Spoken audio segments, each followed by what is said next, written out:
Avoir les yeux fixés vers Jésus. La chose qui fait souvent que les gens perdent leur vie de prière, c'est au fait la frustration qui découle d'une attente ou d'un moment de persévérance forte. Mais au fait, vous êtes en train d'entendre quelque chose. Seigneur, j'ai prié pour que Dieu me donne la voiture. J'ai tellement prié, mais après, je n'ai pas réussi cette voiture. Ah, c'est que Dieu n'écoute pas. C'est que vos histoires-là, c'est de l'arnaque. Je laisse la fille de prière. Non, ne laisse pas. Même quand vous priez, ayez les yeux fixés vers Jésus.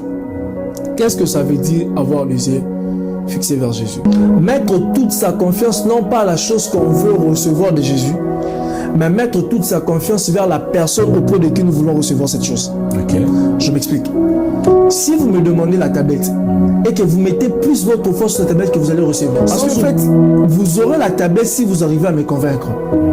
Et si votre joie se retrouve dans la personne que je suis, facilement je peux vous donner ce que vous avez besoin. C'est comme ça que Jésus, quand il parle de la prière, il dit, quand vous priez, dites notre Père qui est, je sais, que ton nom soit sanctifié. Vous verrez qu'il parle de donne-nous le pain après avoir vénéré Dieu. C'est-à-dire que le regard des hommes doit d'abord être fixé vers Jésus. Est-ce que je peux parler? Les enfants d'Israël sont dans le désert et il s'est fait qu'ils sont mordus par un serpent.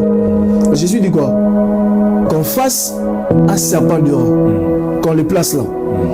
Mais qu'est-ce que Dieu avait dit? Que le regard du peuple qui souffre doit être fixé vers quoi? Le serpent dehors. Dieu voulait tout simplement dire, même quand vous êtes dans un niveau de douleur intense, ok, ne regardez pas à la douleur. Regardez à celui qui peut vous donner la chose afin que vous n'ayez plus la douleur. C'est comme ça qu'on me dit, lui qui n'a pas considéré que son corps était usé. J'aime la version qui dit que lui qui n'a pas prêté attention à son corps qui était usé, mais il a plus prêté attention à qui? À Jésus. C'est-à-dire que la chose qui fait, c'est que parfois nous puissions perdre la foi ou la vie de prière, c'est lorsque nous avons notre regard sur la réalité des choses que nous vivons. Même quand vous avez prié et que Dieu vous a dit qu'il vous donnera quelque chose, ne mettez pas votre joie sur la chose que vous avez demandée. Mettez votre foi en Dieu.